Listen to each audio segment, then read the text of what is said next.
Zahmeti duyulur havada, geçmişin gözünde gelir arada.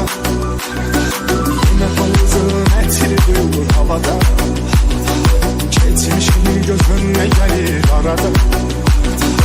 Dualar eləyirəm ki Allah'ım, bizi ikinci dəfə yeniden yarada. Dualar eləyirəm ki Allah'ım, bizi ikinci dəfə yeniden yarada. Bəlkə onda bəxtimiz bir olacaq, yolumuz tək ölümlə ayrılacaq. Bəlkə onda bəxtimiz bir olacaq, yolumuz tək ölümlə ayrılacaq. Bilirəm bunlar da boş xəyaldır, mənə elə peşmançılığım qalacaq.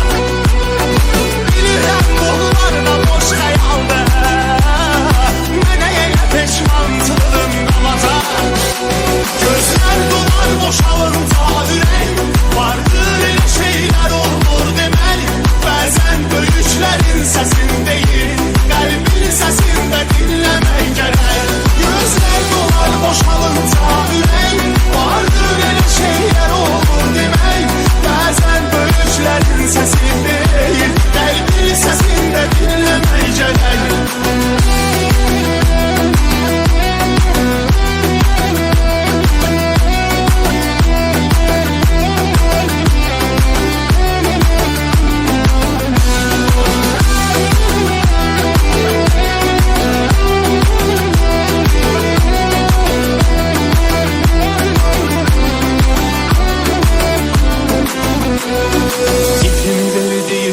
Əzizlərimə, təkliyi kəsdi mənə həyat zərimə. İpimi verdiyin üçün əzizlərimə, təkliyi kəsdi mənə həyat zərimə.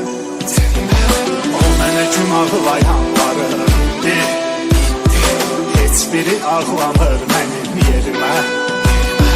O mənə gün ağlayanları indi, heç biri ağlamır mənim yerimə. Bəlkə mən etdim günahın çoxusun, o istəyirdi sevgisin qorusun.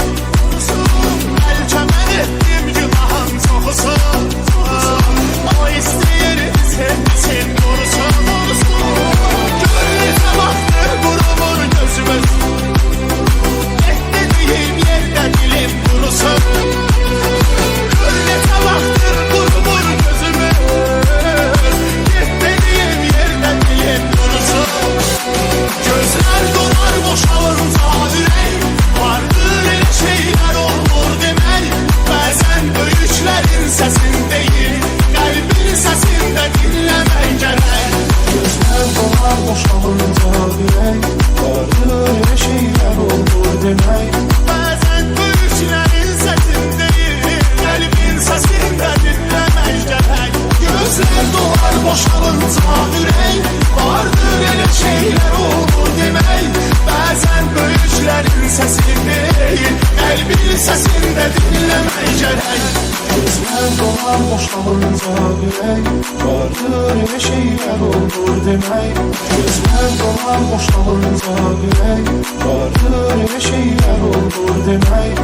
Gözlər dolar boşalınca ürək, vardır elə şeylər olur demək. Bəzən böyüklərin səsindəyik, qəlbin səsində dinləmək gərək.